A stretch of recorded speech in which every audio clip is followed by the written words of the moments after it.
Hi everyone, I am Swathi, Kozhikode Medical College third year MBBS student. NEET exam is just a knowledge test exam. It tests your ability to manage time also. ഒരു വർഷത്തോളം നിങ്ങൾ 3 subject ഇരുന്ന് പഠിക്കുന്നുണ്ടെങ്കിൽ കൂടെ ഒരു last അതായത് NEET എക്സാമിന്റെ അന്നുള്ള ആ ഒരു ലാസ്റ്റ് ഡേയിലുള്ള ഒരു 3 hours ആ ഒരു ടൈം ആ ടൈമിൽ നിങ്ങൾ ചെയ്യുന്ന ഒരു 180 ക്വസ്റ്റ്യൻസ് ആണ് നിങ്ങൾക്ക് MBBSന് സീറ്റ് കിട്ടുമോ ഇല്ലയോ എന്നൊക്കെ ഡിറ്റർമൈൻ ചെയ്യുന്ന ഒരു കാര്യം അല്ലേ. അപ്പോൾ പ്രോപ്പറായിട്ട് ടൈം മാനേജ് ചെയ്യുക എന്നുള്ളത് നമ്മൾ എത്രത്തോളം പഠിക്കുന്നുവോ അതുപോലെ തന്നെ ഇമ്പോർട്ടൻ്റ് ആയിട്ടുള്ള ഒരു കാര്യമാണ്. കാരണം നമ്മൾ ഈ പഠിക്കുന്ന കാര്യമൊക്കെ പ്രോപ്പറായിട്ട് ആ ഒരു കൃത്യം സമയത്തിൻ്റെ ഉള്ളിൽ ഡെലിവർ ചെയ്യാൻ പറ്റിയാൽ മാത്രമാണ് നമുക്ക് നല്ല മാർക്ക് വാങ്ങിക്കാൻ പറ്റത്തുള്ളൂ. സോ ഈ ഒരു വീഡിയോയിൽ എങ്ങനെയാണ് നിങ്ങൾ പ്രോപ്പറായിട്ട് ഒരു എക്സാം അറ്റൻഡ് ചെയ്യേണ്ടത് അല്ലെങ്കിൽ ഒരു എക്സാം അറ്റൻഡിങ് സ്ട്രാറ്റജി, എക്സാമിൽ ടൈം മാനേജ് ചെയ്യേണ്ട ഒരു സ്ട്രാറ്റജിയാണ് ഞാൻ പറഞ്ഞുതരാൻ പോകുന്നത്. ഫസ്റ്റ് ഓഫ് ഓൾ നിങ്ങൾക്ക് ഓരോരുത്തർക്കും ഓരോ ഓർഡർ ഉണ്ടാവും. മോസ്റ്റ് ഓഫ് ദി സ്റ്റുഡൻസും ബയോളജി, കെമിസ്ട്രി, ഫിസിക്സ് ആ രീതിക്കായിരിക്കും പോകുന്നത്. നിങ്ങൾക്ക് കംഫർട്ടബിൾ അതാണെങ്കിൽ അങ്ങനെ തന്നെ കൊണ്ടുപോവുക. ഇനി ചിലരൊക്കെ ഫിസിക്സിലായിരിക്കും സ്റ്റാർട്ട് ചെയ്യുന്നത്, ചിലർ കെമിസ്ട്രിയിലായിരിക്കും സ്റ്റാർട്ട് ചെയ്യുന്നത്. ഞാൻ actually personally I started with physics, then biology, then chemistry. ആ ഒരു ഓർഡറിലായിരുന്നു മോസ്റ്റ് ഓഫ് ദ എക്സാംസിലും ഞാൻ പോവാറുണ്ടായിരുന്നത്. ഇനി അഥവാ ഫിസിക്സ് ചെയ്തുകൊണ്ടിരിക്കുന്ന സമയത്ത് ഒരു പർട്ടിക്കുലർ പോയിന്റ് ഒരു ക്വസ്റ്റ്യൻ ഭയങ്കര ടഫായിട്ടൊക്കെ തോന്നുകയാണെങ്കിൽ ഞാൻ പെട്ടെന്ന് ബയോളജിയിലോട്ട് ഷിഫ്റ്റ് ആക്കുകയൊക്കെ ചെയ്യായിരുന്നു. അപ്പോൾ അങ്ങനെ ഓർഡറിനെ പറ്റി പറയുകയാണെങ്കിൽ പലരും ആ ഒരു എന്താ ടിപ്പിക്കലി നമ്മൾ യൂസ് ചെയ്ത് പോകുന്ന ബയോളജി, കെമിസ്ട്രി, ഫിസിക്സ് അങ്ങനെ പോകണമെന്നാണ് പറയുക. പക്ഷെ ഞാൻ ഒരിക്കലും അങ്ങനെ പറയില്ല. നിങ്ങൾക്ക് ഏതാണോ കംഫർട്ടബിൾ അത് നിങ്ങൾ തന്നെ അങ്ങോട്ടും ഇങ്ങോട്ടും മാറി ചെയ്തിട്ടൊക്കെ കണ്ടുപിടിക്കണം നിങ്ങളുടെ കംഫർട്ടബിൾ ആയിട്ടുള്ള ഒരു ഓർഡർ. അപ്പോൾ ആ ഓർഡർ കണ്ടുപിടിച്ച് ആ രീതിക്ക് പോകാൻ നോക്കുക. ഓക്കെ, അടുത്ത കാര്യം എന്ന് പറയുന്നത് എക്സാം അറ്റൻഡ് ചെയ്യേണ്ട എത്ര റൗണ്ട്സിലാണെന്നുള്ളത്. അത് വളരെ വളരെ അധികം ഇമ്പോർട്ടൻ്റ് ആയിട്ടുള്ള ഒരു കാര്യമാണ്. ഇപ്പം ഞാൻ നേരത്തെ പറഞ്ഞില്ലേ, ഞാനിപ്പോൾ ഫിസിക്സ് ചെയ്തുകൊണ്ടിരിക്കുന്ന സമയത്ത് ഒരു പർട്ടിക്കുലർ ക്വസ്റ്റ്യൻ ടഫായിട്ട് തോന്നുകയാണെങ്കിൽ ഞാൻ പെട്ടെന്ന് ഒന്നുകിൽ ആ ക്വസ്റ്റ്യൻ സ്കിപ്പ് ചെയ്യും, അല്ലെങ്കിൽ ഞാൻ ബയോളജി വേറൊരു ക്വസ്റ്റ്യൻ എടുത്ത് ചെയ്യാൻ നോക്കും. അപ്പം അവിടെ നിങ്ങൾ പഠിക്കേണ്ട അല്ലെങ്കിൽ നിങ്ങൾ ചെയ്യേണ്ട ഏറ്റവും ഇമ്പോർട്ടൻ്റ് ആയിട്ടുള്ള ഒരു കാര്യം എന്ന് പറയുന്നത് ഒരു എക്സാം അറ്റൻഡ് ചെയ്യുന്ന സമയത്ത് ആദ്യത്തെ റൗണ്ടിൽ നിങ്ങൾ ഈസി ആയിട്ടുള്ള ക്വസ്റ്റ്യൻസ്, അതായത് നിങ്ങൾക്ക് പെട്ടെന്ന് ചെയ്ത് പോകാൻ പറ്റുന്ന ക്വസ്റ്റ്യൻസ് ഒക്കെ ആദ്യത്തെ റൗണ്ടിൽ കംപ്ലീറ്റ് ചെയ്ത് പോകാം. ഇനി ചെയ്യാൻ പറ്റാത്ത കാര്യങ്ങൾ റൗണ്ട് ചെയ്യുക, അല്ലെങ്കിൽ ചെയ്തത് ടിക്ക് ഇടുക, എന്തെങ്കിലും ഒരു മാർക്ക് ഇടുക, നിങ്ങൾ ചെയ്തതും ചെയ്യാത്തതും തമ്മിൽ ഡിമാർക്കറ്റ് ചെയ്യാൻ വേണ്ടിയിട്ട്. ഇനി രണ്ടാമത്തെ റൗണ്ടിൽ നിങ്ങൾക്ക് കുറച്ചുകൂടെ ഒന്ന് ആലോചിച്ച് അല്ലെങ്കിൽ കുറച്ചൊന്ന് എഫേർട്ട് ഇട്ട് അതായത് ക്വസ്റ്റ്യൻസ് ഒക്കെ ഒന്ന് കാൽക്കുലേറ്റ് ചെയ്ത് കുറേ ടൈം എടുക്കുന്ന ചില ക്വസ്റ്റ്യൻസ് ഉണ്ടാവില്ലേ, അങ്ങനെ നിങ്ങൾക്ക് കിട്ടുന്ന ക്വസ്റ്റ്യൻസ് ഒക്കെ രണ്ടാമത്തെ റൗണ്ടിൽ ചെയ്യാം.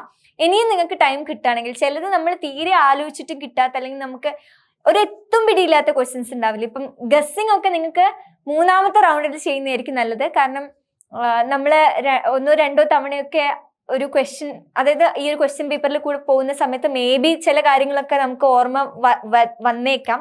അപ്പൊ ഗസ്സിങ് കാര്യങ്ങളൊക്കെ ഒരു മൂന്നാമത്തെ റൗണ്ടിൽ ചെയ്യാൻ നോക്കാം. നമുക്ക് അതും എല്ലാം ചറപറ ഇരുന്ന് ഗസ് ചെയ്യാണ്ട് എന്താ ഗസ് ചെയ്താൽ ശരിയാവാൻ സാധ്യതയുള്ളത് മാത്രം ചെയ്യാൻ നോക്കുക. ഇനി ചില ക്വസ്റ്റ്യൻസ് ഒക്കെ അറിയാത്തതാണെങ്കിൽ അത് ഒഴിച്ചിടുന്നതുകൊണ്ടും കുഴപ്പമൊന്നുമില്ല.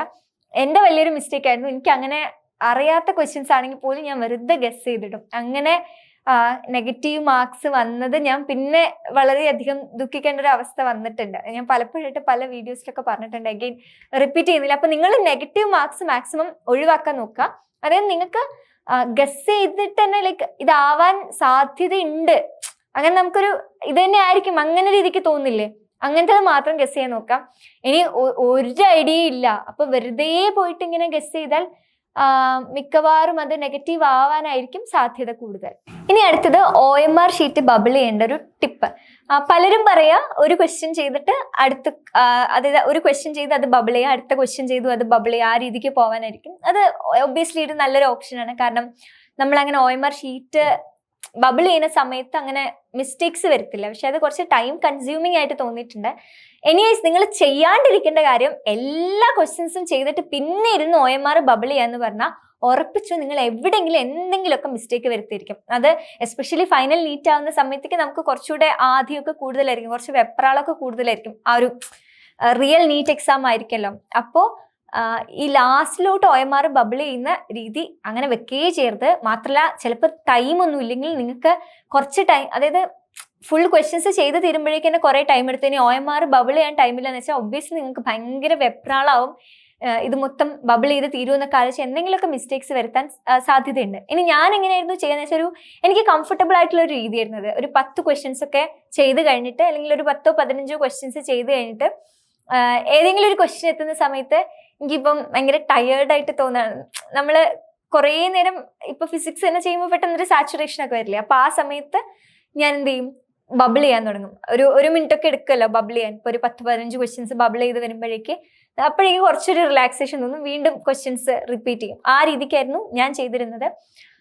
അപ്പം എനിവേസ് OMR ഷീറ്റിൽ ബബിൾ ചെയ്യാന്ന് പറയുന്നത് ഭയങ്കര ഇമ്പോർട്ടൻ്റ് ആയിട്ടുള്ള കാര്യമാണ്. കാരണം ഒരു ബബിൾ അങ്ങോട്ടേക്ക് മാറിപ്പോയാൽ തന്നെ നമ്മുടെ ഒരു 4-5 മാർക്കിന്റെ അടുത്താണ് പോകുന്നത്. അപ്പോൾ അത് ശ്രദ്ധിക്കാം. പിന്നെ നിങ്ങൾ എത്ര നമ്പർ ഓഫ് ക്വസ്റ്റ്യൻസ് പ്രാക്ടീസ് ചെയ്യുന്നു അത്രയ്ക്കും നിങ്ങൾക്ക് നിങ്ങൾ എഴുതുന്ന ഓരോ മോഡൽ എക്സാംസിലും ഓരോ മോക്ക് ടെസ്റ്റിലും നിങ്ങൾക്ക് കൂടുതൽ പെർഫോം ചെയ്യാൻ പറ്റും. ഇനി ഫൈനൽ നീറ്റ് എക്സാമിൽ നിങ്ങൾ പെർഫോം ചെയ്യുന്ന രീതി, നിങ്ങൾ എത്രത്തോളം മോക്ക് ടെസ്റ്റ് ചെയ്തു, അല്ലെങ്കിൽ എത്രത്തോളം ക്വസ്റ്റ്യൻസ് ചെയ്തു, എത്രത്തോളം പ്രാക്ടീസ് ചെയ്തു, ഇതിനൊക്കെ ബേസ് ചെയ്തിട്ടായിരിക്കും.